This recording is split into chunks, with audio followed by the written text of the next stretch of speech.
Aujourd'hui, je vous fais une vidéo pour enfin faire le bilan de septembre. Oui, je sais, nous sommes mi-octobre, mais je savais très bien que le bilan de septembre serait long, donc je ne pouvais pas le tourner, ni le monter. Donc, le voilà maintenant. Alors pour les bilans suivants, je vais essayer de faire comme avant. Je vais faire des bilans mi-mois, parce qu'en fait, c'est vraiment beaucoup trop long de tourner les bilans complets et ensuite de les monter. Donc je vais tenter ça, comme ça me permettra peut-être de vous faire d'autres vidéos entre temps, parce que là vu que j'ai pas énormément de temps, en fait je consacre vachement de temps à la lecture, et donc je passe beaucoup moins de temps à tourner, donc voilà. On va tenter comme ça, en espérant que ça aille.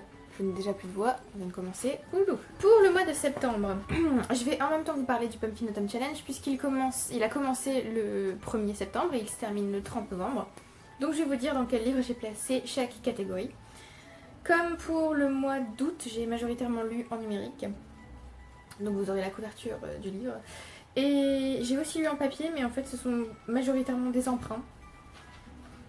Donc voilà, je les ai rendus depuis, donc vous ne les verrez pas non plus. Alors le tout premier livre que j'ai lu au mois de septembre, c'est Galatea de Madeline Miller. Donc c'est une nouvelle qui reprend le mythe de Galatée et de Pygmalion. C'est vraiment très très court, mon édition faisait 37 pages, mais j'avais très envie en fait de lire la dernière œuvre de Madeline Miller que je n'avais pas encore lue, puisque j'ai lu Circé et The Song of Achilles, le chant d'Achille, et ces livres étaient merveilleux.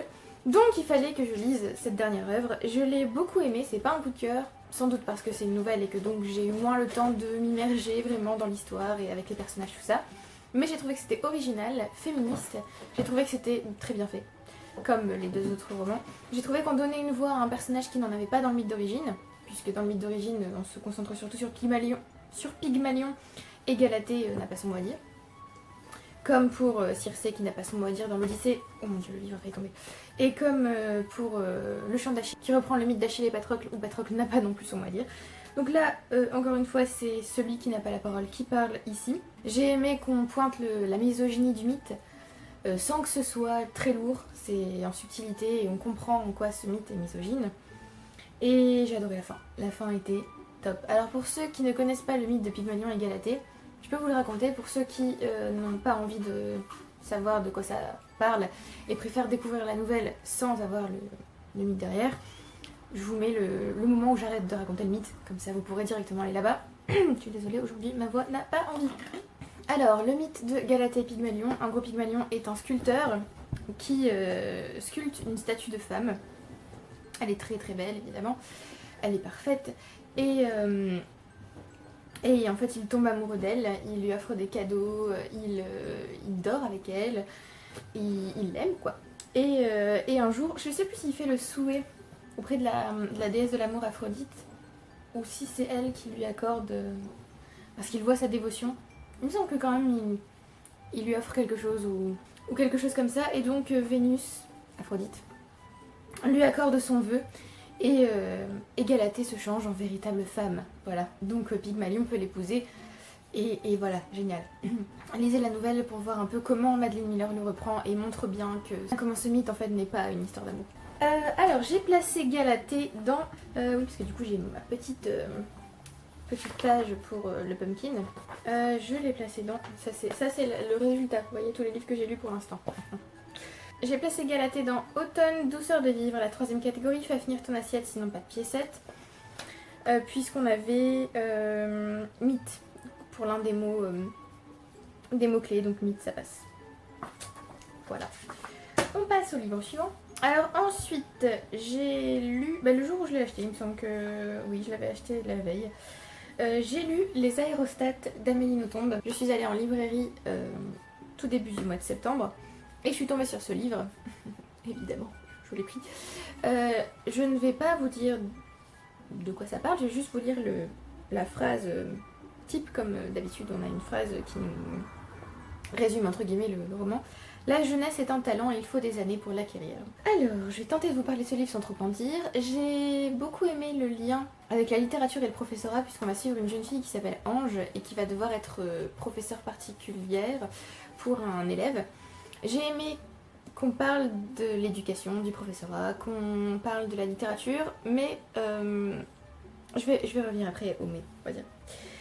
J'ai beaucoup aimé le dialogue, puisque c'est une des forces de l'écriture d'Amélie Nothomb, ce sont les dialogues qu'elle crée. D'ailleurs ce dialogue m'a fait penser à celui d'Hygiène de l'assassin, puisqu'il était assez acéré et assez... Oui, j'ai retrouvé des vibes de ce premier roman, donc j'ai beaucoup aimé le dialogue. J'ai lu ce livre en une journée d'ailleurs, hein. Je l'ai lu d'une traite et je l'ai beaucoup aimé. En fait j'ai adoré l'écriture, parce que j'ai retrouvé l'écriture d'Amélie Nothomb, et j'ai adoré le sujet. Le mais viendra ensuite. On a des personnages assez détestables dans ce roman, et je me rends compte en fait, plus je lis de romans de ce type, et plus je me rends compte que j'adore les personnages détestables. Par exemple dans The Secret History, on a des personnages détestables que j'ai adoré détester en fait. Alors ici pareil, bon il y en a un quand même, j'étais à la limite, je n'en pouvais plus, mais il y a un personnage ici que j'ai vraiment très peu apprécié, mais que j'ai aimé ne pas apprécier. Je sais pas si je suis très claire. J'ai trouvé que la fin était logique. J'ai pas été surprise par la fin pour une fois, puisque d'habitude quand je lis un roman d'Amélie Nothomb, quand la fin arrive je me dis oh mon dieu, je n'y attendais pas. Non, là je me suis dit oui, logique. J'ai compris un peu le schéma que prenait le roman, et du coup je me suis dit c'était évident que ça allait finir comme ça. Alors le seul mais, je vous ai dit, hein, j'adore qu'on traite ici de lecture, de littérature, de professorat, mais le mais c'est que c'est pas difficile en fait pour elle d'enseigner concrètement, et c'est pas vraiment un enseignement. Donc ça montre pas du tout la réalité du métier de professeur du tout. Et à un moment donné on parle de dyslexie. Si c'était si facile, ce serait génial, vraiment. Si c'était aussi facile de faire lire un élève, ce serait génial. J'aimerais avoir le super pouvoir d'Ange qui fait lire son élève dès le lendemain en fait. Elle l'a le premier jour, le lendemain il l'a déjà lu. Donc voilà, j'aimerais avoir ce super pouvoir, mais clairement c'est pas du tout réaliste entre guillemets. Pour autant j'ai vraiment beaucoup aimé ce roman, qui traite beaucoup de classiques. On parle de l'Odyssée, de l'Iliade. J'ai adoré l'analyse à un moment donné qui disait que tout livre est soit une Iliade, soit une Odyssée. J'ai aimé cette idée, et voilà, je suis vraiment très contente d'avoir lu ce nouveau roman. D'ailleurs, comme d'habitude, quand je lis des romans d'Amélie Nothomb, j'annote. Mais oui, c'était vraiment agréable, et oui, ça m'a fait rêver quelques instants. Je me suis dit, ah, si je pouvais faire ça avec mes élèves, mais non. Donc voilà, un bon roman où on retrouve bien l'écriture, le dialogue qui sont typiques d'Amélie Nothomb, et où on a un thème du coup assez intéressant puisqu'on parle de littérature, lecture et de professorat. Alors, j'ai placé ce livre dans... Oui, alors je vous en ai pas trop dit sur l'intrigue parce que comme clairement je pense que si Amélie Nothomb écrit ce genre de synopsis, c'est pour qu'on entre à l'aveugle dans ses romans, donc j'ai pas envie de vous en dire plus, histoire que vous puissiez profiter de l'expérience à l'aveugle du roman. J'ai placé ce roman dans... Automne frissonnant, la 4ème catégorie, Esprit es-tu là, puisque clairement on est sur une histoire de famille ici. Donc voilà, déjà je vous en ai dit assez, hein. Littérature, lecture, professorat, histoire de famille. Je pense que vous avez toutes les clés en main pour vous dire est-ce que ce livre m'intéresse. Ah oui, et petite remarque aussi, j'adore les couvertures des romans d'Amélie Nothomb. Je trouve que certes elle se met en scène, mais j'adore la façon dont elle le fait, donc j'aime beaucoup. Ensuite, regardons quand même où nous en sommes. Oh mon dieu, tu parles beaucoup trop. Ensuite j'ai lu Literary Witches, A Celebration of Magical Women Writers de Taïsia Kitaiskaya et Cathy Oran. Donc Cathy Oran est celle qui a fait les illustrations. Ce livre donc, c'est un recueil de... Alors moi je pensais que c'était un recueil de biographie, un peu comme What Would Cleopatra Do ou Bygone Badass Broads, puisque je lis ces recueils de nouvelles depuis que j'ai Scribd. Et j'adore en fait lire ces recueils. Donc je m'attendais un peu à la même chose. Et alors pas vraiment. Pas vraiment. Alors déjà, la couverture, oui, évidemment, elle est si belle. On a déjà un aperçu des illustrations qu'on va trouver tout le long du livre, et vraiment, elles sont magnifiques. J'ai adoré ces illustrations, vraiment. C'est un des gros points forts du livre, je trouve qu'elles sont superbes. Et que, en quelque sorte, elles illustrent bien la vie, en fait, de l'autrice dont on va parler à chaque fois. Donc vraiment, ça, c'était top. J'ai adoré la préface, qui m'a encore plus donné envie de continuer la lecture, puisque, je ne sais plus qui fait cette préface, mais... comment elle parlait du livre, comment elle parlait de l'autrice et des autrices, ça m'a donné tellement envie. Je me suis dit ça va être tellement beau, tellement génial. J'ai aimé évidemment qu'on parle de femmes et d'autrices, plus particulièrement. J'ai adoré qu'elles soient considérées comme des sorcières entre guillemets. J'ai aimé certains passages. En fait, ce ne sont pas des biographies qu'on a ici, ce sont des espèces de petits textes poétiques qui vont évoquer la vie et les difficultés, les obstacles ou alors les réussites de ces femmes en 3 paragraphes. Et certains sont vraiment très poétiques. Par exemple, il me semble que c'était celui d'Anne Carson qui est particulièrement poétique et celui de Virginia Woolf aussi. Mais le reste du temps, comme c'est assez... Ce sont des images en fait. C'est certes bien écrit, mais ce sont quand même des images. Et donc parfois, pour certaines autrices, je n'ai pas compris concrètement. Certes, c'est poétique, c'est très bien écrit, mais parfois je me suis dit, oui, alors c'est beau, je me fais une image de l'autrice, mais est-ce que c'est la réalité de sa vie ou pas? Je ne savais pas. Donc, c'était un peu... Voilà, en fait je m'attendais pas à ça, du coup j'étais un petit peu surprise. Et je pense qu'en fait la préface m'a beaucoup trop bien vendu le livre. Ça m'a donné des espoirs immenses et des attentes assez grandes. Et du coup j'ai pas été déçue parce que vraiment ce livre est très beau et très bien écrit et fait découvrir quand même des femmes que je ne connaissais pas du tout. Du coup bien sûr ma wishlist a à nouveau explosé puisque j'ai eu envie de lire toutes ces femmes. Donc j'ai quand même beaucoup aimé ce livre. Mais c'était pas vraiment ce à quoi je m'attendais. Donc voilà. Donc très beau livre, on rencontre de nouvelles femmes, on a envie de lire, c'est merveilleux. Et je crois que mon illustration préférée c'est celle de couverture, celle de Virginia Woolf. Et voilà, il y en avait une qui était vachement creepy, je crois que c'était pour une autrice japonaise. J'ai vu l'illustration, je me suis dit, alors si ce roman ressemble à ça, je vais avoir beaucoup trop peur. Donc non. J'ai ajouté la majorité de ces autrices dans ma wishlist et j'étais contente de découvrir que j'en avais lu et que j'en connaissais certaines. Donc j'ai pas encore lu, enfin si j'ai lu la non-fiction de Virginia Woolf, mais il y avait par exemple Angela Carter que j'avais lu, j'étais fière. J'ai vu Toni Morrison aussi dedans, enfin voilà. C'était vraiment un très beau livre. Alors je l'ai placé dans Automne des Enchantresses, les écailles de Mélusine, dans Féminisme du coup. Puisque quand même on parle que de femmes et on tente de montrer que... on tente de revendiquer le nom de sorcière qu'elles ont pu avoir, sans que ce soit à l'époque un mot utilisé de manière sympathique, on va dire. Donc voilà, j'ai trouvé que ce livre était assez féministe. Ensuite, je pense que je vous en ai déjà parlé, j'adore The Haunting of Hill House. Évidemment, je vous en ai déjà parlé puisque j'ai fait une vidéo juste sur la différence entre le livre et la série. Et donc la saison 2 de The Haunting of est sortie depuis, je l'ai vue depuis, et elle s'appelle The Haunting of Bly Manor et elle est centrée, on va dire, ou inspirée plutôt, oui. Elle est inspirée de la nouvelle d'Henry James qui s'appelle The Turn of the Screw, donc le tour d'écrou. Je m'attendais à adorer évidemment puisque j'ai adoré La Maison Hantée, j'ai adoré son adaptation en série. On va parler du livre. Alors, pour The Turn of the Screw, j'ai aimé le début. Parce qu'on a un narrateur qui en fait nous raconte l'histoire de quelqu'un d'autre. Il va nous raconter l'histoire d'une gouvernante qui va s'occuper de 2 enfants à Bly Manor. Et on se rend compte que les 2 enfants, on va dire, sont un peu étranges, font un peu peur, vivent des choses un peu particulières et que donc éventuellement le manoir est hanté. Vous doutez de Haunting of Bly Manor, je pense que effectivement il y a une histoire d'hantise, de fantômes, tout ça.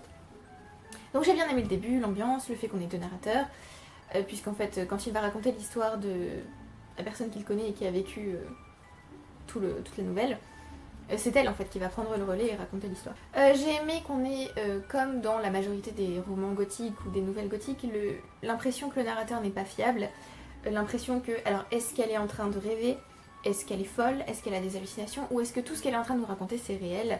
Est-ce que ce qui se passe c'est dans sa tête ou est-ce que ça arrive vraiment? J'ai bien aimé ça. J'ai aimé la dualité chez les enfants. Parce que les enfants, comme je vous l'ai dit, ils sont assez... je vais pas dire étranges, mais ils font un peu peur parfois.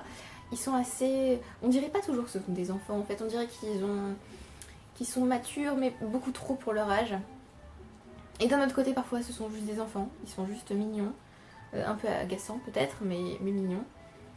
Non, en vrai, ils sont agaçants quand ils sont un peu plus adultes et comment ils parlent aux adultes autour d'eux et leurs idées sur... Enfin voilà. Il y a une espèce de dualité avec les enfants et j'ai très peu apprécié ces personnages en fin de compte. Mais comme je vous l'ai dit, c'est pas un problème pour moi si je n'aime pas les personnages, c'est pas pour autant que je vais pas aimer le livre. J'ai aimé qu'il y ait une scène effrayante, en tout cas une scène qui m'a effrayée en lisant. Je vais pas vous dire laquelle, sinon ça va perdre de son impact. Mais il y a une scène où je me suis dit, ouf, j'aurais pas aimé être à sa place, effectivement. Sinon, je n'ai pas aimé ce livre, du tout. Donc là, je vous ai juste parlé de ce que j'avais aimé. Mais vraiment, ce livre, c'est, je pense, l'une de mes plus grosses déceptions. Puisque, comme je vous l'ai dit, j'avais très envie de voir la saison 2 de The Haunting of. Et donc, je m'attendais à adorer cette nouvelle. Et non. Alors, pourquoi je n'ai pas aimé? Déjà, ce que vraiment, vraiment, je n'ai pas apprécié, c'est l'écriture. J'ai trouvé que l'écriture était... Alors, je sais pas si elle est vraiment lourde ou si elle est trop alambiquée. Mais parfois, j'étais en train de lire et je comprenais pas la phrase, en fait. J'étais obligée de recommencer à lire. Et j'étais obligée de reprendre, Et ça m'a agacée, puisqu'à chaque fois, ça me sortait du livre. Parfois, les tournures de phrases sont compliquées. Alors, je le lisais en anglais, mais apparemment en français, c'est pas beaucoup plus clair, niveau écriture. Donc, déjà ça, voilà, ça m'a un peu sorti du livre. Alors ensuite, pour moi, quand on fait une série The Haunting of Hill House, The Haunting of Bly Manor, ça veut dire que la maison, qui est quand même dans le titre, va prendre une importance assez considérable. Hill House, c'est quand même une maison qui a un caractère, on va dire, qui est presque un personnage, qui est un personnage dans le roman. Ici, dans la nouvelle, Bly, c'est juste un décor en fait, c'est une maison, certes, éventuellement effrayante, mais pas en elle-même. Donc j'ai été un peu déçue que voilà, la maison ne soit pas plus exploitée. Il y a juste un moment où on parle des tours, il me semble, de la maison. Mais sinon, voilà, juste une maison quoi. C'est pas vraiment une vraie maison qui fait peur. J'ai aussi trouvé qu'il y avait assez peu de scènes vraiment effrayantes, comme je vous l'ai dit, hein, il n'y en a qu'une seule qui m'a vraiment... je me suis dit non, je n'aurais pas aimé vivre ça, vraiment. Sinon, non, j'ai pas vraiment été effrayée. Alors, dans mon carnet de lecture, parce que je me sers toujours de mon carnet de lecture quand je vous fais les vidéos, j'ai écrit que c'était comme si le personnage n'arrivait pas à transcrire sa peur. Et du coup, comme elle n'arrive pas à la transmettre au lecteur, bah en fait, c'est écrit, on lit et on ressent pas du tout en fait ce qu'elle a ressenti. Et j'ai trouvé ça dommage parce que du coup, quand on lit un roman qui est censé nous faire peur, par exemple La Maison hantée ou La Maison d'à côté, le personnage parvient à nous faire angoisser, à nous faire ressentir en fait ce qu'à ce moment-là il a ressenti lui-même face à la maison ou face aux personnages, aux autres personnages ou quoi. Là vraiment, il n'y a rien qui est passé entre moi et le livre. Et donc je suis restée bien ancrée dans mon canapé et j'étais pas à Bly avec elle, donc c'était un peu dommage. À part pour cette fameuse scène où vraiment là j'étais dans la pièce avec elle et c'était... Mon Dieu. Comme je vous l'ai dit plus tôt, les enfants ont fini par m'agacer. Et en fait, plus j'avançais, plus il m'agaçait, et plus le livre me déplaisait aussi à cause de ça. Même si je vous l'ai dit, quand les personnages sont détestables, ça me gêne pas du tout dans les livres. Mais là vraiment, je n'en pouvais plus, je vous l'avoue. Sans doute parce que les autres personnages, les adultes, pardonnent entre guillemets aux enfants beaucoup trop facilement. Du genre, ils font quelque chose qui ne se fait pas, c'est irrespectueux. Mais c'est pas grave, ils sont tellement adorables. Mais non, mais pas du tout, c'est pas parce qu'ils sont adorables qu'il faut tout leur pardonner comme ça. Donc voilà, ça m'a un peu agacée ça. Et la fin. Je peux vous assurer qu'à la fin, je le lisais sur Scribd ce livre. Et donc je ne voyais pas en fait quand j'arrivais à la fin, parce que quand on lit un roman comme ça papier, on voit bien quand on arrive à la fin. Là je suis arrivée à la fin, sans m'y attendre. J'ai lu la dernière phrase, j'ai tourné parce que je me suis dit évidemment il y a une suite. Il n'y avait plus rien. Et là je me suis dit mais tout c'est pour ça, c'est ça la fin. D'accord. Donc pas d'explication, pas de théorie, rien du tout. Ça se termine de manière très abrupte sur une scène qu'on peut interpréter bien sûr, mais première lecture, on la lit, on fait ok. Donc vraiment ce livre n'était pas du tout fait pour moi, je ne l'ai pas du tout aimé et ça me rend un peu triste parce que j'avais vraiment envie d'aimer cette nouvelle, j'avais envie d'entrer dans Bly, j'avais envie j'avais envie d'être effrayée, j'avais envie de vivre l'angoisse et la peur de la narratrice et ça n'est pas du tout passé. Donc voilà, déception. Il y a d'autres livres de James qui sont dans ma wishlist mais du coup je pense que je vais pas les lire maintenant parce que s'il a écrit tous ses romans comme ça va être compliqué. Cette lecture c'était une lecture commune avec la team puisque ensuite nous avons regardé The Haunting of Bly Manor à peu près tout en même temps et c'était vraiment top d'ailleurs. Mais voilà, j'ai été vraiment déçue par cette nouvelle. Voilà, tant pis. Alors j'ai placé The Turn of the Screw au même endroit que les aérostats, donc dans Automne frissonnant, Esprit es-tu là, puisque là on avait quand même dans les mots-clés fantôme, fantôme du passé, histoire des familles, historique et classique, donc je pense que ça cochait toutes les cases, donc voilà. Quelle déception ce livre, je suis tristesse. Ensuite, j'ai lu un autre livre que j'ai lu en lecture commune avec la team psychopathe, c'est aussi une relecture pour moi. C'est Witchfire de James Clemens qui a été traduit par Les Bannis et les proscrits tome 1, Le feu de la sorcière. J'avais adoré ce livre quand je l'avais lu la première fois. J'avais d'ailleurs lu toute la série en un mois, je me souviens c'était en juillet. Et c'était génial, j'ai adoré cette série, dont personne ne parlait. Et je vois pas énormément de gens en parler d'ailleurs, encore maintenant. Et j'avais peur en relisant cette série de moins l'aimer, de moins l'apprécier et que voilà que ce soit plus un coup de cœur et donc de perdre mes bons souvenirs avec cette série. Donc j'ai repoussé la relecture et après je me suis dit non, relis-le. Peut-être que tu vas autant adorer que la première fois et ça va être formidable. Et effectivement j'ai autant adoré que la première fois et c'était formidable. D'ailleurs en parlant de formidable, j'ai fait des chroniques. Je dis pas que mes chroniques sont formidables, hein. Mais j'ai fait des chroniques pour tous les livres que j'ai lus. Peut-être pas pour Literary Witches du coup. Mais j'en ai fait une pour Galatea, pour les aérostats et pour Turn of the Screw et pour Witchfire. Donc globalement je fais des chroniques pour tous les romans que je lis. Parfois toutes les non-fictions aussi. Moins les BD, les mangas, tout ça. Mais bon là donc j'ai fait une chronique où je m'étale beaucoup plus sur ce que j'ai ressenti on va dire. Alors déjà c'était un plaisir de retrouver les personnages. Mes personnages préférés comme des personnages... Alors non, pas les personnages que j'ai pas aimés. Effectivement, eux je les ai encore moins aimés que la première fois. Donc j'ai été ravie de retrouver Elena. C'est Elena, n'est-ce pas? Parfois j'ai du mal avec son prénom, je sais pas pourquoi. J'ai été ravie de revoir Elena, de revoir Eril, de revoir Nilan, de revoir Kral, de revoir Fardal, je sais pas, Fardo, non je sais pas comment on dit son nom. Enfin de les retrouver tous quoi. Je me suis rendu compte qui étaient mes personnages préférés, donc Nilan, Kral et Tolshuk sont clairement mes personnages préférés de toute la série, je pense. Ah, il y a une autre personnage qui vient plus tard que j'ai adoré, mais elle est pas encore là. J'ai adoré donc retrouver ces personnages. J'ai adoré relire ce livre parce qu'en fait, quand je relisais certains passages, en fait pratiquement tous, j'avais pas besoin de réimaginer la scène. Par exemple, quand on est dans le verger avec Elena et son frère, j'étais dans le verger que j'avais vu la première fois que j'avais lu. Quand on se retrouve dans la grotte avec Tolshuk, j'étais dans la même grotte qu'avant. Quand on se retrouve dans la forêt avec Nilan, j'étais déjà dans la forêt. Enfin, je veux dire, c'était comme de revenir dans des endroits où j'ai passé un bon moment et revivre ces bons moments. C'était merveilleux. Vraiment, cette relecture était merveilleuse. J'ai adoré. J'ai aimé voir le côté un peu plus féministe, entre guillemets, du roman, puisque un des personnages est très sexiste, mais un autre personnage, à un moment donné, va lui rabattre le caquet en quelque sorte, en lui expliquant que les hommes et les femmes sont égaux, et que, enfin là je vais pas trop vous en dire sinon je vais vous spoiler, mais en gros il y a une histoire avec la sorcière et le fait qu'il y ait des hommes magiciens. Vous lirez vous-même et vous verrez que, enfin quand vous lirez ce passage vous vous direz ah c'était celui-là. J'ai adoré ce passage où on parle de la magie des femmes, de la magie des hommes et du fait que même si elles sont différentes, elles sont égales. C'était merveilleux. C'était la première fois que je relisais cette série en anglais et j'ai adoré l'écriture. C'était beau. J'ai aimé comment c'était écrit. J'ai aimé revivre les scènes. J'ai aimé les scènes d'action. Par contre, je me souvenais pas que c'était aussi... alors pas gore, mais il y a un côté horreur dans cette fantasy, puisque c'est de la fantasy, je sais pas si je le dis. Il y a un côté horreur dans cette fantasy et je me souvenais pas vraiment de ce côté horreur. Il y a des personnages que je déteste, bien sûr. Je pense à un en particulier là que vraiment j'exècre de toute mon âme. Oui, j'ai aussi été portée par la nostalgie dans cette relecture puisque oui j'étais juste contente en fait de revivre cette histoire. Je me rends compte que j'ai absolument pas parlé de l'histoire en elle-même. En gros, au tout début on suit Elena qui est dans le verger avec son frère, donc elle travaille avec ses parents. En gros elle doit recueillir des pommes dans les grands vergers de la vallée.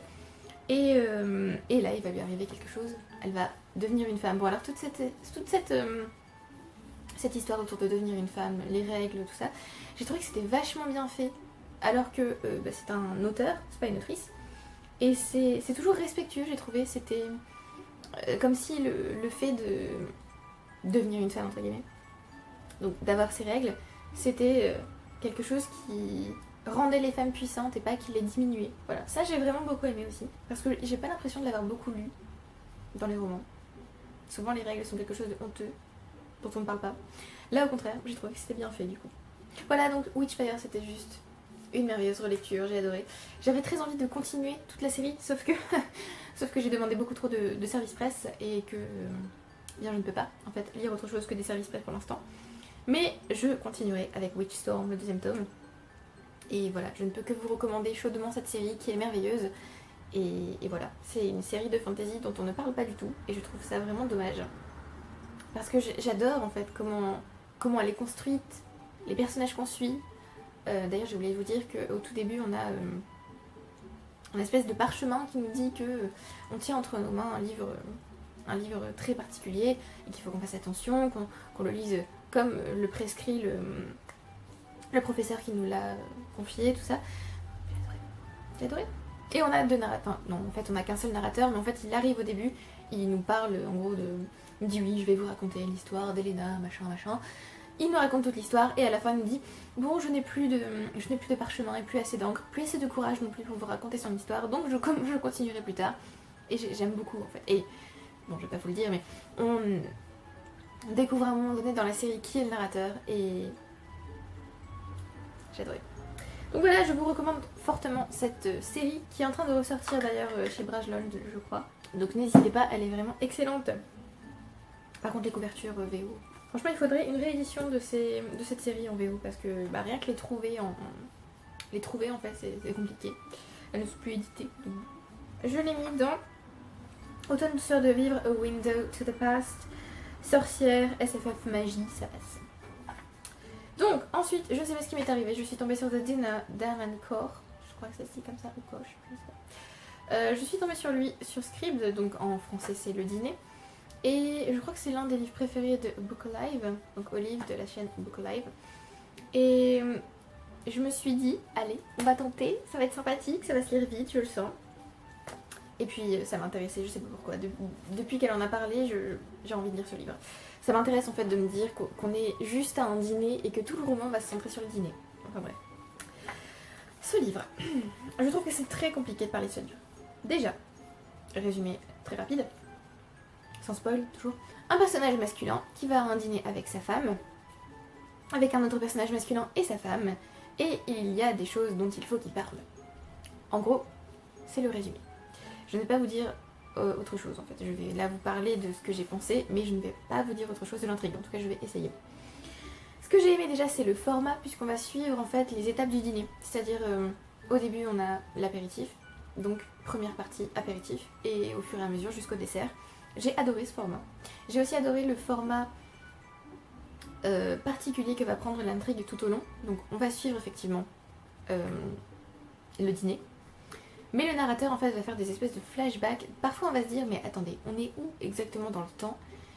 Et qu'est-ce qui se passe? Et pourquoi on arrive à ce moment-là qui n'a rien à voir avec le présent? J'ai aimé cette espèce de timeline un peu brisée qu'on avait tout le long du roman, ça j'ai beaucoup aimé. J'ai aimé les sujets traités. Mais alors, c'est pas des sujets très light pour un dîner on va dire, hein, puisque en gros le roman va traiter de racisme, de l'éducation des enfants, va traiter de maladie mentale ou de santé mentale, en quelque sorte. Je ne vais pas trop vous en dire, mais c'était pas des sujets très, très joyeux et très légers, on va dire, traités par ce roman en tout cas. Et j'ai un doute sur le narrateur. Je me demande si le narrateur est vraiment fiable tout au long du roman. Alors là, vraiment, c'est une interprétation personnelle. Hein. Vous me direz si vous avez lu ce roman ou si vous avez envie de le lire. Si... Au fur et à mesure, vous me direz si vous trouvez qu'il est fiable ou pas. Mais moi, tout le long, je me suis posé la question de savoir si... Est-ce que vraiment le personnage qui nous raconte l'histoire est fiable? Est-ce qu'il n'est pas influencé par des sentiments plus ou moins négatifs, on va dire, envers les autres personnages, mais aussi envers lui-même? Est-ce que vraiment ce qu'il nous raconte, c'est vrai?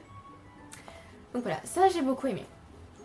Venons-en à ce qui m'a clairement gênée tout le long de la lecture, parce que ce livre, je ne peux pas dire que je l'ai adoré, je ne peux pas dire que c'est un coup de cœur, je ne peux même pas dire que je l'ai aimé, mais je peux pas non plus dire que je l'ai détesté. C'est juste un roman qui m'a mise très mal à l'aise. Je pense que c'est rare les romans qui me mettent aussi mal à l'aise. Alors, j'ai été très mal à l'aise à cause notamment des sujets traités, parce qu'ils le sont de façon spéciale.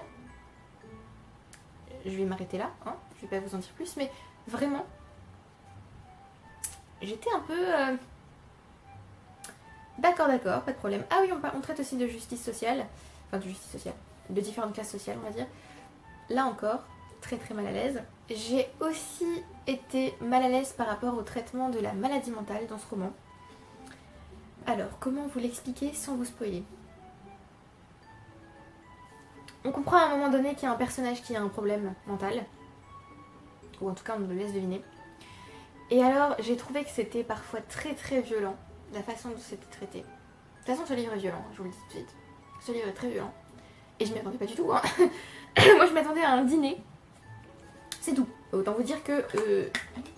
Donc c'est un roman très violent. Et alors, il est à la fois violent physiquement et violent psychologiquement parce que, oui, parfois, niveau maladie mentale, waouh. Et il y a quelque chose qui m'a particulièrement gênée dans le traitement de la maladie mentale, c'est que ce personnage qui a donc ce problème, on n'arrive pas... Enfin, en fait, on ne dit jamais le nom de ce qu'il a. En fait, on ne dit pas « il est ceci ou cela ». On ne nous dit jamais le diagnostic final, en gros. Et j'ai trouvé ça assez gênant parce que du coup, je sais pas, c'était... Ça laissait suggérer et en même temps, ça m'a mis très mal à l'aise en fait. Parce que du coup, le lecteur est poussé à interpréter les réactions de ce personnage et de se dire, bah, du coup, il est comme ça, il a ça. Et en fait, bah, on sait pas vraiment. Et oui, du coup, rester dans le flou comme ça m'a... Oui, non, ça m'a pas du tout plu. Et alors là, je ne sais pas pourquoi j'ai écrit ça, mais dans mon livre de lecture, enfin dans mon carnet de lecture, j'ai écrit que ce qui m'avait gêné et ce que j'avais moins aimé, c'était le suspense créé par le narrateur. Je me souviens plus du tout de pourquoi j'ai pas aimé ça. Je me souviens qu'il y avait des moments où on nous lâchait une phrase comme ça. Ah oui, voilà, c'est ça. En fait, à certains moments, on nous lâche des phrases, histoire d'anticiper en fait déjà ce qui s'est passé. Bon là j'allais vous dire la phrase mais je peux pas parce que sinon je vous spoil un peu. Et c'était assez... Enfin moi j'ai trouvé ça assez gênant parce que du coup ça te dit oh là là, et il s'est passé ça peut-être. Et toi t'es là ok. Ou alors ah et si j'avais dit ça à ce moment-là, ou ah et si seulement je n'étais pas montée dans sa chambre à ce moment-là. Et toi tu ne sais pas ce qui se passe puisque cette scène où il monte dans la chambre, par exemple, est racontée à la fin du roman. Et donc toi, tout le long du roman, tu te dis « Qu'est-ce qui s'est passé? Je ne comprends pas, mais qu'est-ce qui se passe ?» Et j'ai trouvé ça très gênant, aussi. Donc voilà, si vous aimez ce genre de suspense, si vous aimez les livres un peu qui vous mettent mal à l'aise, allez-y. Alors, après, c'est peut-être personnel, hein, le fait que j'ai été mal à l'aise, mais... Oui, voilà, c'était... Quand j'ai terminé le roman, je l'ai fini et je me suis dit... Comment parler de ce livre? Comment en parler sans tout dire déjà, puisque bah, les sujets traités se mêlent en fait à l'intrigue et la révélation finale est très, comment dire, proche des sujets traités, puisque là il y a un sujet qui est traité et dont je peux pas vous parler sinon je vous spoil. Mais oui, vraiment c'était vraiment un roman qui m'a mise mal à l'aise. Tellement que j'en perds mon français. Donc voilà. Je ne sais pas si j'aurais vraiment dû lire ce livre, c'est pas que je regrette de l'avoir lu, mais je ne sais pas, je me sens pas vraiment... Voilà. Je l'ai placé dans Automne frissonnant, la première catégorie, je suis mes des vieux crocodiles. Je l'ai mis dans thriller, puisque clairement, je pense que ce livre est en quelque sorte un thriller, en quelque sorte. Il peut aussi passer dans Trahison, mais je vais pas vous dire pourquoi. Donc, voilà, libre à vous de le lire et... J'ai très envie de savoir ce que vous en avez pensé, ça m'intrigue. Alors là, je vais vous parler du livre que j'ai abandonné, parce qu'il me semble que je l'ai abandonné à peu près à ce moment-là. C'est pour ça d'ailleurs que j'ai lu The Dinner, parce que j'avais essayé de lire ce livre et que j'avais pas du tout réussi. Et je me suis dit, il me faut un livre qui va me remettre en selle. J'avais commencé Disappear, Doppelganger Disappear de... je ne sais plus comment il s'appelle.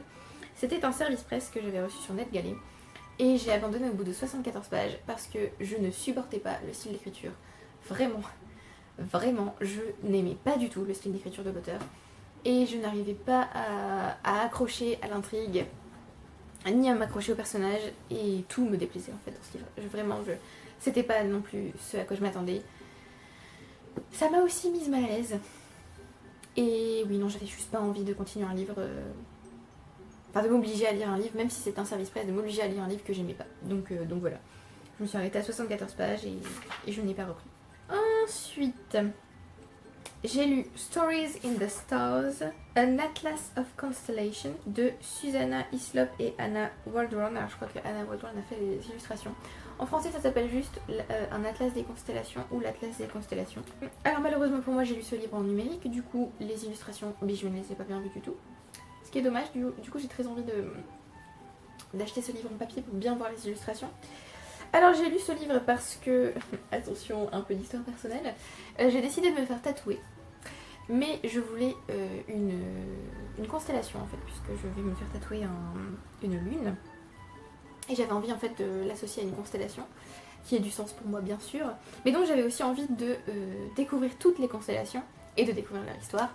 Sinon, voilà, j'avais l'impression de ne pas avoir toutes les informations en fait. Donc je préférais être totalement informée sur le sujet, on va dire. Donc j'ai choisi ce livre-là. Alors, le positif d'abord, j'ai adoré les illustrations, même si je les ai pas vraiment bien vues, je les ai adorées. Surtout que ma liseuse ne fait pas la couleur, donc voilà. Je pouvais pas zoomer non plus, donc bon. J'ai adoré les illustrations quand même, elles sont très belles, celles que j'ai bien vues en tout cas.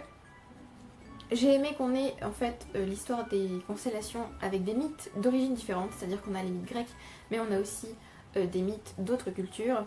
On a aussi l'histoire des constellations qui sont un peu plus scientifiques, et j'ai adoré découvrir ça puisque je ne savais pas du tout.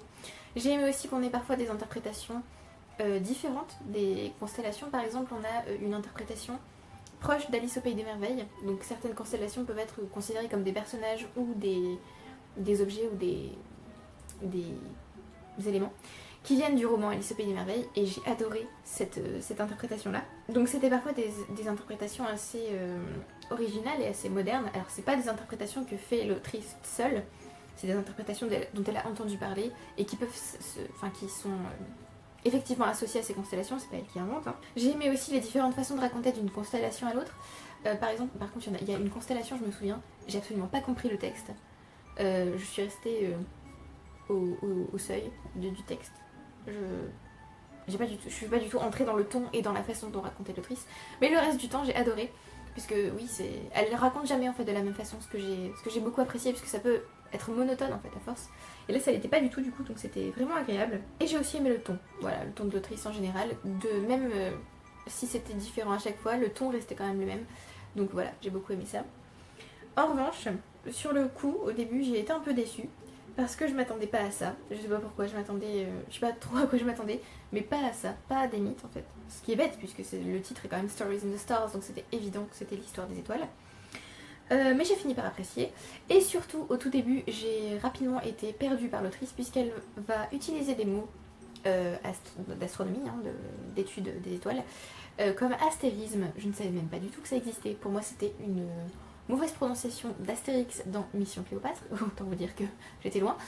Donc astérisme, je ne savais pas que ça existait. Et j'ai eu un peu de mal en fait à comprendre exactement ce que c'était. Mais au fil des pages et au fil des explications, j'ai compris. J'ai aussi eu du mal avec le fait qu'elle parle des étoiles. En fait, les constellations sont évidemment des assemblages d'étoiles. Et j'ai eu du mal parfois, elle parlait d'étoiles alpha, d'étoiles bêta, gamma. Et j'ai compris que c'était par rapport à la brillance des étoiles. Le problème, c'est que sur ces illustrations, vu que je les voyais quand même si elles étaient en noir et blanc et un peu petites, sur les illustrations, en fait, c'était pas écrit quelles étoiles étaient alpha, bêta, tout ça, et il n'y avait pas le nom des étoiles. Donc en fin de compte, même si elle parlait de par exemple, je sais pas moi, Centauri alpha, oui, d'accord, mais moi ça me dit rien en fait. Et je suis particulièrement fière, puisque là, il n'y a pas longtemps, je rentrais chez moi et j'ai repéré Ursa Minor dans le ciel, et j'étais tellement fière, puisque c'est cette constellation là que je vais me faire tatouer en plus. Donc voilà, je suis contente. Donc je suis évidemment très heureuse d'avoir lu ce livre et d'en avoir découvert plus sur les constellations. Je vous le recommande du coup parce que j'ai beaucoup appris. J'ai découvert d'autres cultures, j'ai découvert aussi des constellations que je ne connaissais pas du tout. J'ai réussi à repérer une nouvelle constellation dans le ciel, alléluia. Et, euh, et oui, j'ai trouvé que c'était vraiment un beau livre. Alors je l'ai placé dans... Je ne le trouve pas. Si, bah, je l'ai trouvé, je l'ai placé dans la même catégorie que Galatea, donc je l'ai mis dans Automne douceur de vivre, fais finir ton assiette, sinon pas de piécettes pour mythe. Parce qu'effectivement, on parle beaucoup de mythes dans ce livre, et je parle beaucoup trop. On continue. Ensuite, on m'a conseillé ce livre de multiples fois, Aurore m'a conseillé ce livre de multiples fois, mais j'étais pas encore dans le bon, dans le bon mood pour commencer ce livre. Puis ma collègue au collège m'a aussi conseillé ce livre. J'ai fini par craquer et j'ai emprunté toute la série des Sauveur et Fils en papier. Et donc j'ai lu Sauveur et Fils tome 1 de Marie Aude-Muraille et ce livre était formidable. Mon dieu, j'ai adoré ce premier tome et j'ai adoré les tomes suivants que j'ai lus.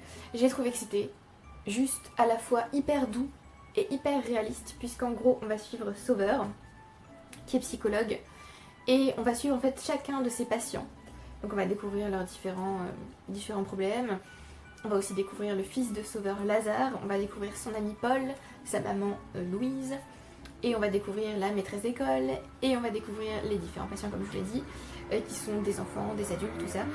J'ai adoré ce livre, adoré, c'était juste merveilleux, j'ai adoré. Je crois que j'ai absolument, oui non, il n'y a absolument rien de négatif pour ce livre. J'ai tout aimé, j'ai trouvé que c'était émouvant, j'ai trouvé que c'était touchant, j'ai trouvé qu'on retrouvait parfois la candeur de l'enfance, par exemple le petit Paul sort des choses tellement mignonnes parfois. Enfin, on traite aussi de sujets différents, on va traiter de l'école, du divorce, de la mort, du deuil, enfin voilà, ce livre est formidable. Et j'adore les personnages aussi, que ce soit Sauveur, Lazare, Louise, Paul, enfin, voilà, je les adore tous. Donc j'ai pas énormément de choses à dire sur ce livre, simplement qu'il est merveilleux et que je veux cette série dans ma bibliothèque parce que vraiment, j'adore. Et j'aime beaucoup aussi les couvertures, qui peuvent paraître un peu kitsch et un peu... mais moi j'aime beaucoup. Et j'aime beaucoup aussi la note de l'autrice à la fin qui dit « Excusez-nous, on a dit que c'est un hamster, en fait non, c'est un cochon d'Inde. » Voilà. Donc j'adore cette série, je la recommande à tout le monde. Elle est merveilleuse. Pour les moments où vous allez pas trop... où ça va pas trop ou quoi, c'est formidable. Lisez cette série. Alors, Sauveur et Fils, je l'ai mis dans Automne douceur des vivres, siroté un chocolat chaud à la cannelle, sous les saules. Je l'ai placé, ça passait bien pour enfants, c'est feel good cocooning. C'est vraiment le genre de livre, d'ailleurs je l'ai lu très très rapidement, où on s'installe avec un plaid, un chocolat ou un thé, son chat, et on est heureux de lire ce livre. Ensuite j'ai lu un nouveau service presse de NetGalley, j'ai lu Grumpy Cat Awfully Big Comics Collection, donc c'est une BD qui raconte des aventures de Grumpy Cat. Alors on a différents illustrateurs au fil du livre, des illustrateurs qui reviennent aussi régulièrement. Alors j'ai juste fait une chronique pour ce livre sur Goodreads, puisque comme c'est pour NetGalley, je dois faire une chronique Goodreads pour bien signaler que j'ai lu le livre et pour dire ce que j'en ai pensé. Non, sinon ça sert à rien de demander des services presse. Alors, ce que j'ai à vous dire sur ce livre, déjà j'ai beaucoup aimé le livre au début, mais j'ai eu un espèce de temps d'arrêt à un moment donné où je me suis dit c'est trop, stop. Parce que lire une BD en numérique, déjà sur la tablette c'est pas possible parce que, enfin sur la liseuse, parce qu'il n'y a pas les couleurs. Et ensuite sur l'ordinateur, je déteste en fait lire sur ordi. Du coup c'est un peu compliqué, c'est compliqué de zoomer, c'est compliqué, enfin voilà, c'était un peu pas ma meilleure expérience de lecture on va dire. Mais surtout, j'ai beaucoup aimé, mais il y a un moment donné où je me suis dit en fait je peux pas lire ce livre d'une traite parce que je vais détester ce livre si je le lis d'une traite. Donc après j'ai espacé mes lectures, c'est pour ça que je l'ai lu en un peu plus longtemps, j'aurais pu le lire d'une traite mais non. Donc j'ai espacé. J'ai trouvé que c'était drôle à plusieurs moments, j'ai vraiment ri, clairement. J'ai trouvé que c'était aussi touchant. J'ai aimé la relation entre Grumpy et son frère qui s'appelle... J'ai déjà oublié comment il s'appelle. Oui, j'ai oublié comment il s'appelle. Pookie, voilà, son frère. J'ai aimé leur relation. J'ai aimé qu'ils partent toujours à l'aventure à deux. J'ai aimé que les histoires soient assez différentes et qu'on ait des sujets assez différents et des décors assez différents aussi, puisqu'on reste pas seulement dans la maison. Il y a une BD que j'ai adorée qui se passe dans un manoir, je crois. Je sais plus, oui, je crois que ça se passe dans un manoir. Et en gros, il découvre un fantôme. Et voilà, l'histoire du fantôme, j'ai adoré, c'était chou. Il y avait un lien avec l'Égypte d'ailleurs. C'était vraiment chouette. Et j'ai aimé qu'il y ait différents styles, différentes époques. Il y a des styles que j'ai davantage appréciés que d'autres, hein, c'est évident. Voilà, donc c'était globalement très sympathique. J'ai aimé que ce soit une collection assez longue, puisque ça fait 250 pages. Et oui, c'était chouette, j'ai bien aimé. Bon, c'était pas un coup de cœur monumental, mais c'était sympa à lire, c'était un bon moment passé. Et oui, je trouvais ça sympa. C'était pas mauvais, c'était pas extraordinaire, mais j'ai bien aimé.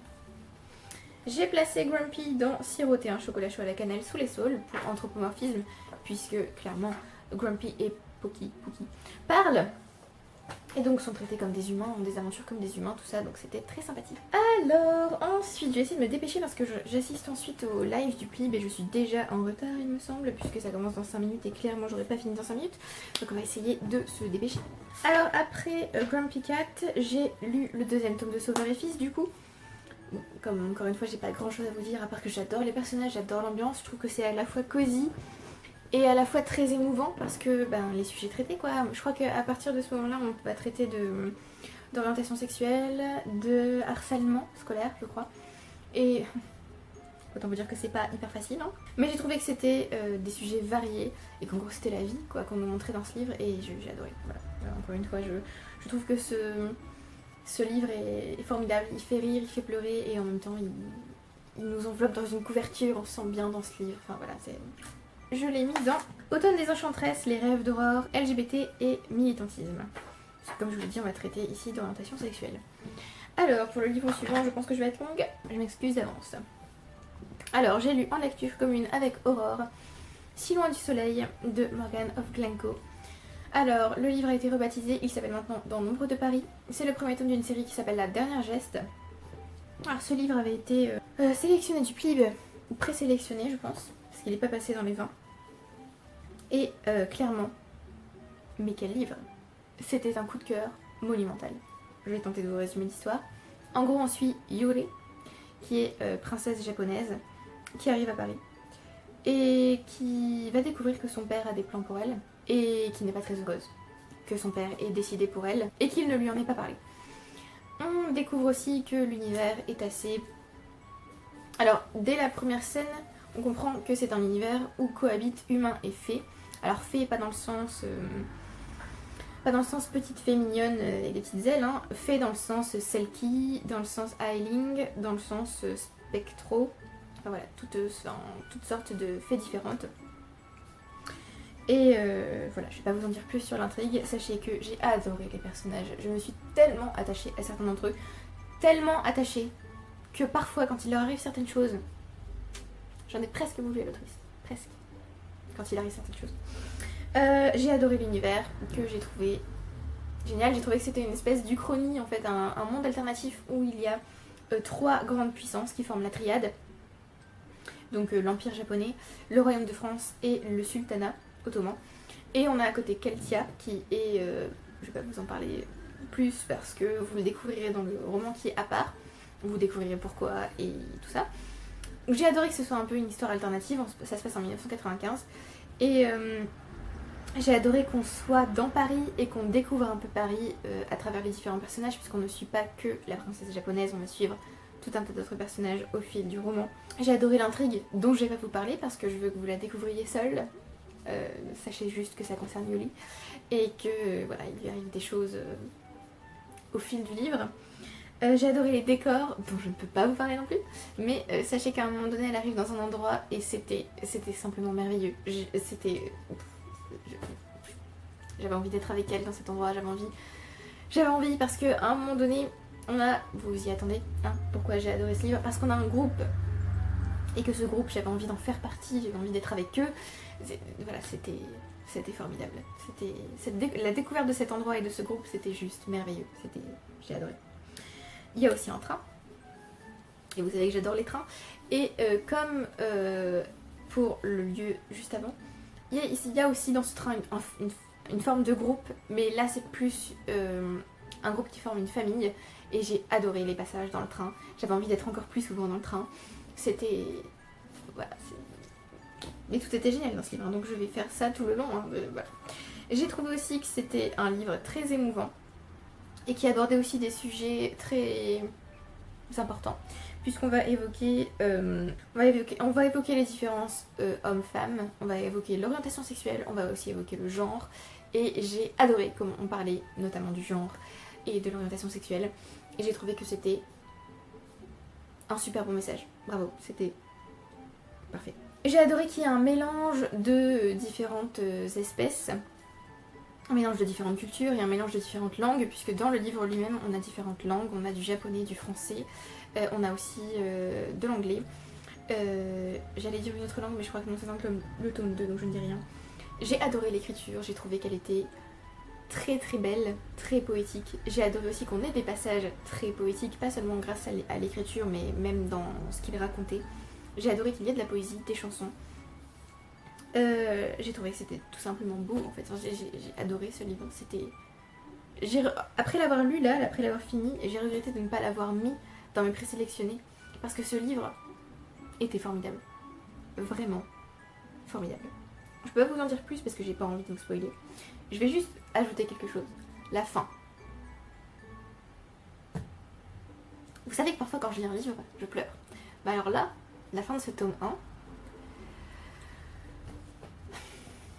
je pense que c'est l'une des fins les plus difficiles que j'ai eu à lire dans toute ma carrière de lectrice. Et c'est l'une des fins qui m'a fait le plus pleurer. Parce que vraiment, c'était à sanglots. C'était terrible cette fin. C'était terrible.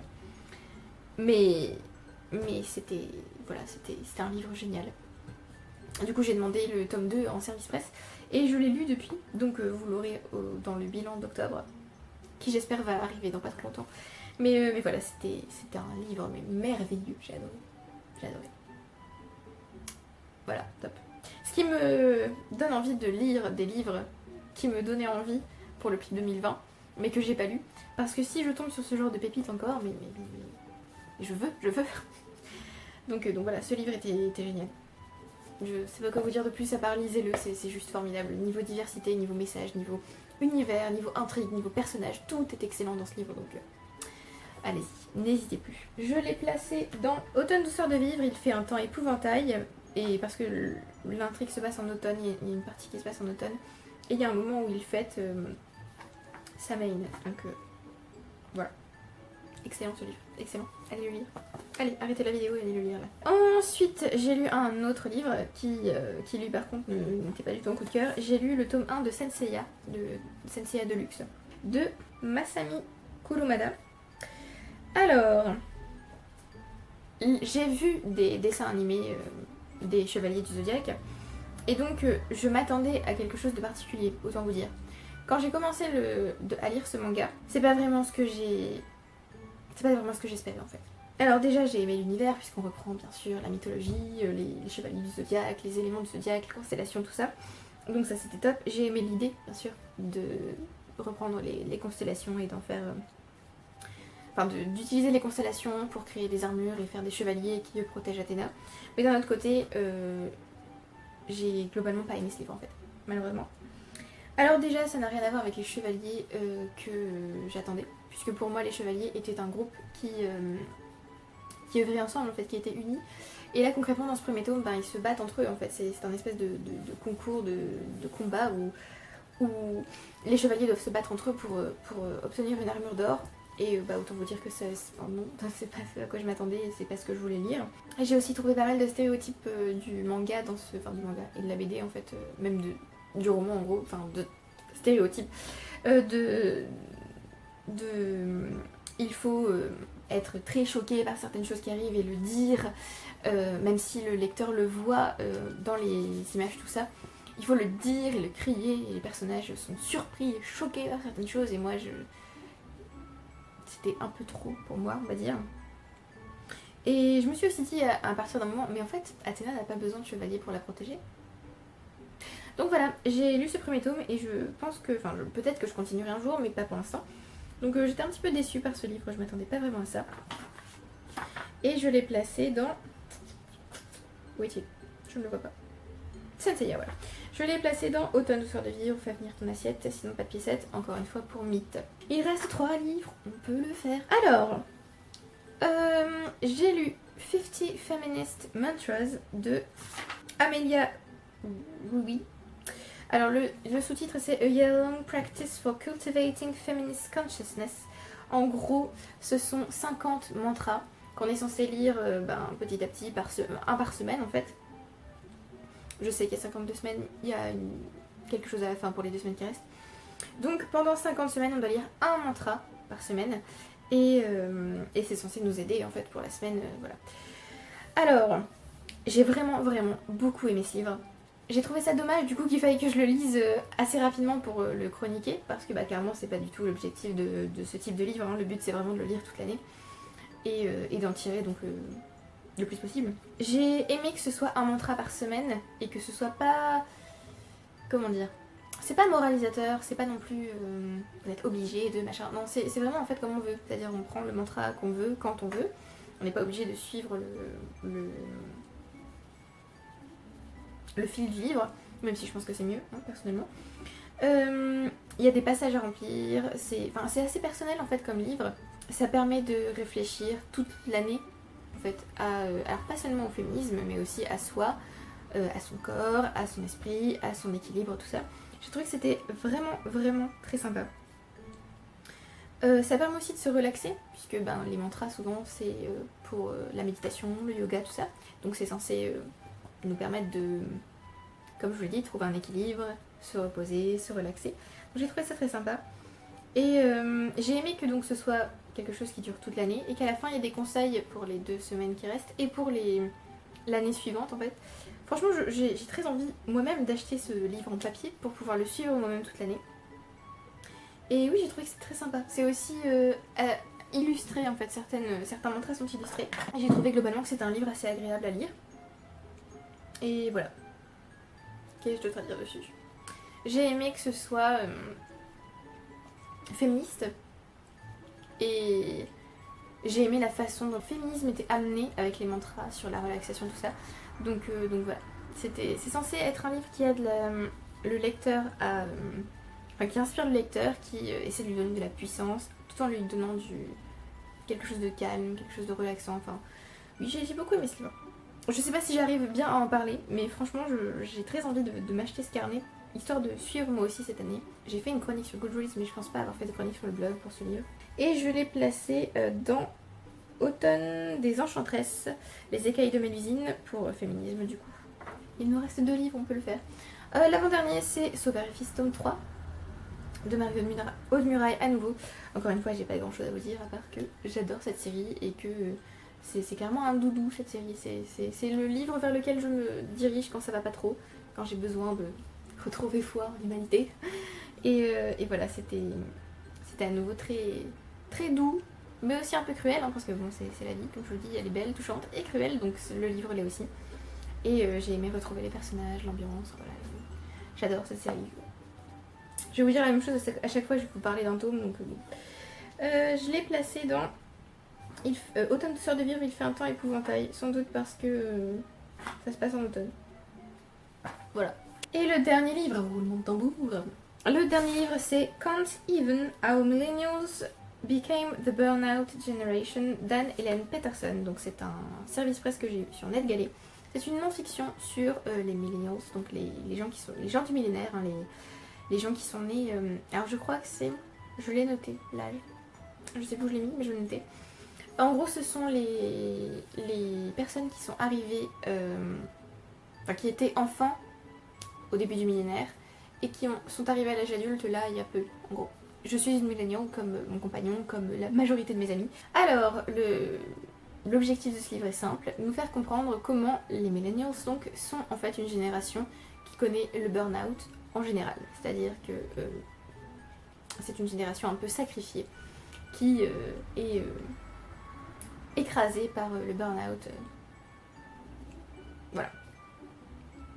Je sais pas si j'explique clairement, mais ça va venir. J'ai adoré ce livre, j'ai trouvé qu'il était génial. J'ai eu beaucoup de mal parfois parce que je me suis retrouvée beaucoup dans ce livre, ce qui est un peu gênant hein, quand on décrit votre situation dans un livre et que vous dites ah ouais c'est ça ouais, je sais pas trop comment m'en sortir mais effectivement c'est ça. C'est un peu gênant. Mais du coup on se sent quand même compris et effectivement je pense que l'autrice a clairement compris ce qui arrivait à sa génération puisqu'il me semble qu'elle aussi est une milléniale. Elle a compris ce qui arrivait à la génération, elle a essayé de l'expliquer dans ce livre, j'ai trouvé que c'était très clair.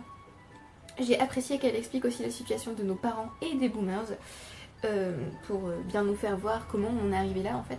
Donc j'ai aimé qu'elle parte d'avant pour arriver à maintenant. J'ai aimé qu'elle explique pourquoi ça affecte toute la génération et pas seulement quelques individus, puisque effectivement certains millennials ne sont pas en burn-out et heureusement pour eux, mais mais la majorité quand même se sent un peu pris au piège en fait, dans une société qu'il n'a pas choisie et qu'il aimerait révolutionner mais qu'il ne sait pas comment faire. Donc voilà, je trouve qu'elle explique vachement bien. J'ai trouvé que c'était un livre effrayant. Parce que au fur et à mesure que je le lisais, j'étais de plus en plus démoralisée en fait, parce que j'étais clairement d'accord avec l'autrice et comme je vous l'ai dit, je me retrouvais dans certaines situations et je retrouvais aussi, peut-être pas mes amis, mais les gens qui font partie de ma génération dans ce livre. Elle parle des réseaux sociaux, elle parle du travail, elle parle de la pauvreté, de la situation sociale, elle parle de notre besoin de tout le temps faire quelque chose et de ne jamais s'arrêter, ce qui est clairement vrai. Donc j'ai trouvé que ce livre était déprimant à partir d'un moment, mais qu'il était très important et qu'il était passionnant. J'ai adoré ce livre, d'ailleurs j'aimerais beaucoup avoir une édition papier pour la noter et pour l'avoir dans ma bibliothèque. J'ai trouvé que c'était vraiment, oui, un livre important qu'il faudrait que tout le monde lise, mais je pense que ça n'arrivera pas. Il est assez court et assez percutant, donc voilà, que vous dire de plus, ce livre était bouleversant, mais nécessaire. Voilà, je vais m'arrêter là, sinon je sens que je vais dériver. J'ai placé ce livre dans... je l'ai aussi placé dans les écailles de Mélusine. Sans doute pour féminisme peut-être, parce qu'il me semble que ça en traite un peu. Et pour métamorphose, parce que clairement notre société a besoin de changer, et nous avec elle. Et j'ai eu l'impression en fait que ce livre... il parle un peu du futur et de ce qui pourrait nous arriver et de ce qui ne peut pas nous arriver non plus. Il parle aussi du système et du fait que le système soit brisé et que ce soit pas nous qui le soyons. Du coup j'ai trouvé aussi que c'était pas culpabilisant, même si c'était déprimant. Et que concrètement, la conclusion c'est que c'est pas nous le problème, c'est la société dans laquelle on vit. Et on peut agir, mais on sait aussi qu'en fait le système va finir par tomber. Et cette société va finir par tomber. Parce que c'est pas possible de continuer comme ça. En gros c'est ça la conclusion. Quelle joie, n'est-ce pas? Donc je vais vous faire le bilan histoire de remonter un peu tout ça. Les meilleurs du mois sont toute la série Sauveur et Fils, Si loin du soleil qui est merveilleux.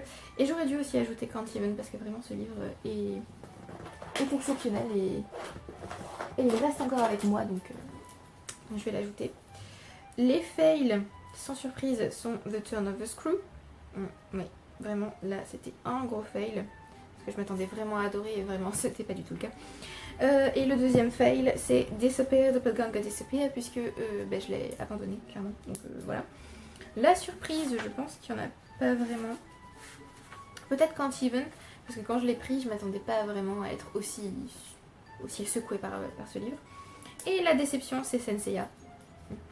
Les séries continuées, il n'y en a pas. Les séries terminées, il n'y en a pas. On est bien en non-fiction, j'en ai lu pas mal. SF non, par contre il va falloir que je me reprenne. Et fantasy aussi, c'est pas mal. Pour les auteurs découverts, j'ai découvert Mario de Muraille, Henry James et Morgan of Glencoe. Et pour les auteurs et les autrices qui étaient sur la liste à continuer, j'ai continué avec James Clemens. Bon, j'ai recommencé, mais en vrai, c'est comme une forme de continuation, je continue à lire. Voilà! C'est tout pour ce bilan de septembre, j'espère qu'il vous aura plu et qu'il n'était pas trop long, mais j'en doute vu le temps que j'ai passé à tourner. J'espère que ces livres vous auront intéressé. N'hésitez pas à me dire si vous les avez lus, si vous avez envie de les lire, s'ils vous ont plu. Merci beaucoup à ceux qui commentent, qui aiment et qui s'abonnent, et je vous retrouve bientôt pour une prochaine vidéo. Bye!